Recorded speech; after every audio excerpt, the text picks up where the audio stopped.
Welcome back to Joe Stunner Boxing. Lawrence Okolie, WBO Cruiserweight Champion, 18 wins, 14 knockouts, no defeats, no draws. 29 years of age, big lad, 6'5", probably going to end up as a heavyweight, but currently the WBO champ at cruiser. He is, you could say, is in the prime of his life now. Well, certainly career-wise, he's in the prime of his career, his athletic career. Really needs to be getting the fights, and the man who has promoted him, I think, from the start of his career, EDDIE HEARN, the next time they're going to meet is probably going to be in court, because Okolie, a couple of months ago, I think, I'm not on Twitter, I can't stand Twitter, but I believe on Twitter he made comments about EDDIE HEARN being a slave master or a plantation owner or something of that description. And more recently, he's talked about, taking on anyone in court, spending all his money if he has to to defend himself legally and to have his voice. EDDIE HEARN was someone who 10 years ago prided himself on not getting involved in any kind of litigation, unlike, say, Frank Warren, who's always involved with it, who has a long history of it. And Hearn currently has, I think, two legal cases going on, very different. The one with Jake Paul, where Paul accused him of being corrupt and paying off judges. I can understand Eddie wanted to take Paul on for that. If it's not true, you've got to do something to defend yourself. Otherwise, it looks like you're guilty. But the business with Okolie is different. I mean, it's a very, very different dynamic. Okolie is claiming that he's out of contract with Hearn, and Hearn is saying, no, we got one more fight to go. And I think this is a real shame what's happened here, because if you look at Okolie's career, over his 18 fights so far, very early on in his career, they put him in with Isaac Chamberlain at was it the O2 Arena in London? I think it was. I can't remember offhand. But it was two guys early on in their career. They took a gamble, or Matchroom took a gamble. It was on Sky. We'll put them together. They both get a big fat paycheck, and we'll see if the old adage that if you put two young fighters together who are undefeated, it'll make money, it'll do numbers, it'll pull in the crowds. Well, I think from a statistical point of view, from a financial point of view, it did work. But the fight itself was tremendously dull. It was scrappy, lots of holding, just not very interesting at all. And it didn't really put either guy on the map. Okolie did floor Chamberlain a couple of times, won unanimous decision. It was only a 10-rounder as well. For a headline act, that was two undefeated guys, unknowns though, relatively unknowns, prospects really, over a 10-rounder. That was a main, the top of the bill card, top of the bill on the card. And then after that rather unspectacular performance, I actually sat ringside for Okolie's next fight, which was Luke Watkins, and he got rid of Watkins in 3 rounds. Watkins at the time was undefeated. And he was out of his depth against Okolie. I mean, it was, I think he was Commonwealth champ, and Okolie was he British champ at the time? I can't remember. But Luke Watkins was definitely Commonwealth champ, and he lost that title in only 3 rounds to Okolie. And that was a much better performance. That was a much more exciting performance. People who had been a little bit sceptical of Okolie because of the Chamberlain snooze fest, suddenly they thought, okay, yeah, that's a bit more like it. And then he goes in with Matty Askin, and that is for the British Cruiserweight title. And Okolie wins he wins a 12-round decision, but this is another very scrappy fight, very, very unsatisfactory fight, not entertaining at all. An awful lot of holding from Okolie, and just very, very underwhelming, a very underwhelming fight. And then Okolie, again, the big question marks over his head, but he comes back and he wins a few fights on the trot by early stoppage, or certainly by stoppage. A couple of fights, I can't remember the guy's name, Lodi, Thomas Lodi. He got rid of him in 3, and then he fought Wally Camacho, who was Commonwealth champ. Wally had, I think, picked up the vacant Commonwealth belt. Okolie at the time was British Cruiser champ. They had a little unification, and in 4 rounds, Okolie emerged the victor. So again, it's this pendulum swinging from good performance, dire, boring performance, good performance, another snoozer. This seemed to be the pattern with Okolie. But EDDIE Hearn and Matchroom stuck with him. And don't forget, they were at Sky at the time. So they weren't messing around. They had a lot of faith in this guy, and they kept going until, of course, Okolie ends up fighting Krzysztof Glowacki of Poland for the WBO cruiser title, which I think was vacant at the time. And very, very impressive performance by Okolie. 6-round demolition, basically beat up and smashed through Glowacki, who'd seen better days, but still had something left, or you would think he had something left. He hadn't looked like a shot fighter in his previous fights, although there was a very controversial defeat that he had, a stoppage defeat. Was it against Bradis? I can't remember offhand. But anyway, Okolie smashed right through him, picks up the WBO title. So he's finally achieved that world title thing. Afterwards, he says to Eddie Hearn, "Where's my Rolex? You promised me a Rolex watch." Hearn buys him one for 40 grand. I think I read it was 40 grand. Rolexes could go for hundreds of thousands of pounds, but I think it was one of the cheaper ones, you know, like only 40 grand or something like that. But anyway, Hearn stuck to his guns. He got Okolie. Okolie was British champ, Commonwealth champ, WBO champ, making money. And he's defended that title twice. Once last year in September and once this year in February, I think it was. So, after this final defence, the February defence, things seem to sour between Okolie and Hearn. And Okolie, now the question is, well, let's go through a few questions. I've just spent the last 5-6 minutes talking about how Okolie, despite some very boring performances, his promoter stuck with him, still paid him decent money, and got him a world title shot and a world title. Now, I know, of course, Okolie has to go in the ring and win. All credit to him. He is a very good fighter.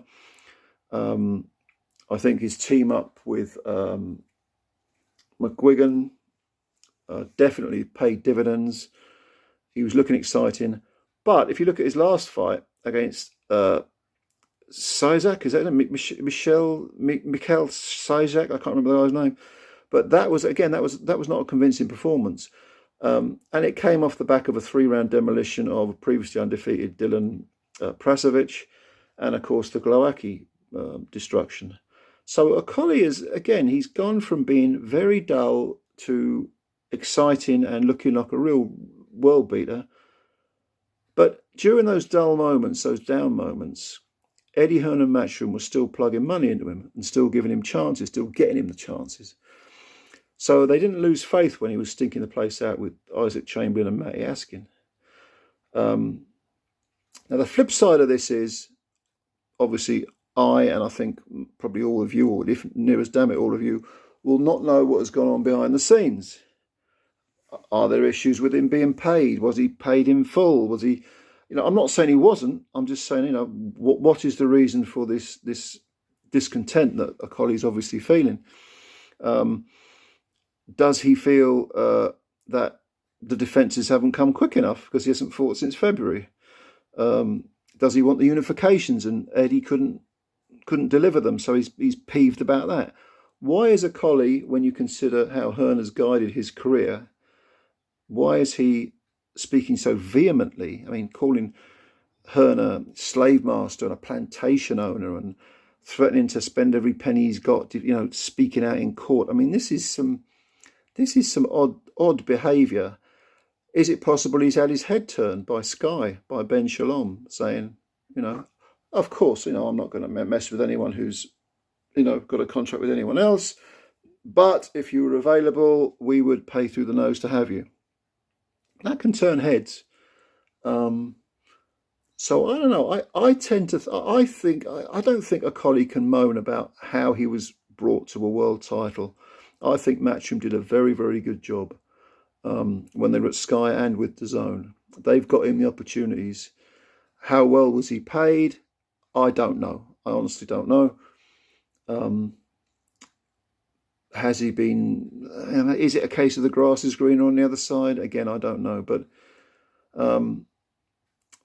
I do remember years ago, 20 plus years ago, it's probably late 90s, when Floyd Mayweather, who at the time was still Pretty Boy Floyd, Money Mayweather hadn't yet arrived.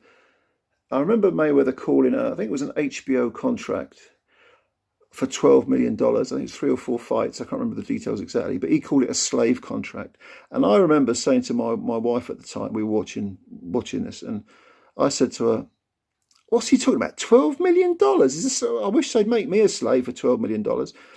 Well, that's probably the difference between me and Floyd, because Floyd, as we know, has gone on to make, what, $750 million. So by his standards, probably 12 million for 3 or 4 fights was a slave contract. Is Okolie doing the same thing, or is he pricing himself out? Does he know his worth, and he's going to insist that he has paid his worth, which of course is the ideal for any fighter, to take control of their career, to not be underpaid? I respect anyone for doing that. I totally get it. Or is he going to price himself out? Because either one is possible. You've got to have a very good legal team and a very trustworthy manager, a very trustworthy team who are going to negotiate on your behalf. If you don't, if these people don't really know what they're doing, they can mess things up totally. Kind of like when Nassim Hamed put his brothers in charge of his career and ditched Frank Warren, and suddenly the whole thing became a sort of vanity project farce almost. And of course, Hamed's career, his performances suffered, and you need people that you can place trust in, who are going to fight your corner while you concentrate on being a fighter, who are going to look after your finances, who are going to get you the best deals. It could go either way. Maybe, in 3 or 4 years' time, if a colleague finds, say he goes to Sky just as an example, in 3 or 4 years' time, if he's a pay-per-view star getting all sorts of, big fat 7-figure sums, we'll have to say, well, yeah, he was right. But if it all falls apart and his career dies a death I'm not comparing the two fighters, but let's say that Okolie ditches Hearn and Matchroom, and his career nosedives in a sort of Adrian Broner type of way. Then of course he'll have been in the wrong, and the grass will not have been greener on the other side. I mean, it can go either way. So those are my thoughts on this business. I think it's quite interesting. Hearn versus Okolie, Matchroom versus the WBO Cruiserweight Champ of the World. Who's going to win? Courtroom bound. Shame, really, because I always had respect for Hearn for not being litigious. But he obviously wants to make a stand on this one, make an example maybe, that people can't mess him around. I'm someone who thinks the quality of DAZN's product is still very good. It's under-promoted because of the platform. The platform is a fledgling platform. But DAZN, I mean, what Hearn is doing all over the world, and, Australian shows, and he's in Dubai, Mexico 1 week, England the next. I think his actual product, or Matchroom's product, is good, but it can't hide the fact that DAZN are not picking up enough subscribers. They've had to resort to pay-per-view. And if Hearn loses Okolie, on the back of Joshua being defeated twice by Usyk, a lot of other fighters have gone to Sky. I mean, we've just seen a fantastic women's fight with Chantel Cameron, Savannah Marshall, who was at Sky, who was with DAZN, or with EDDIE HEARN. She went to Sky. Liam Smith is another one who left Eddie. He's got a fight with Eubank coming up. Then there's the Conor Benn thing, where Conor Benn was being groomed as a big DAZN star. God knows where his reputation is. When will he fight again? Will anyone be interested? I don't know. But either way, Eddie this year certainly has taken a battering. And Okolie leaving him, it's a blow. It's a blow. Because Eddie, I don't know whether he's spreading himself too thin. Maybe that was DAZN's mistake. I don't know. But yes, Dubai shows are nice, and Mexico, and they put on a couple of Spanish cards, didn't they? And there was a few cards a few years ago in Italy. But so he's trying to do the world tour. He is trying to be a global promoter. But if you're losing the bigger names, the names that have potential to become, big stars, pay-per-view stars, if you're losing them through self-sabotage, like with Conor Benn, or through discontent, like with Okolie, it's got to be a very bad thing. And I'm someone who wants DAZN to succeed. I want Hearn and Matchroom to make DAZN a success, you know, because I think it's a great concept. And the Netflix of boxing, they call it. That's what we want. And I think if enough people subscribed, you could kill off pay-per-view. It's just that it hasn't worked out how DAZN wanted it to yet. It may well do in the future. Depends how hard they want to go, how much money they're prepared to lose. But clearly, the platform is fledgling. They're not promoting things enough. They don't quite have the platform yet. But things can change. But anyway, I've digressed a little bit here. Getting back to Lawrence Okolie versus Hearn, what are your opinions? Whose side are you on? Do you think Matchroom did a good job with Okolie's career? Do you think Okolie's got a point? I mean, loyalty in boxing. What was it Mickey Duff said? If you want loyalty, buy a dog. There is no loyalty in boxing, nor should there be. Is that your opinion? Leave your comments below. Thank you as always for listening. Please subscribe to the channel if you could. That would be a massive help. Hit the subscribe button and the like button. Really appreciate that. And like I say, leave your thoughts below. Enjoy your weekend. Thanks for listening in, and we'll speak again soon. Bye-bye for now.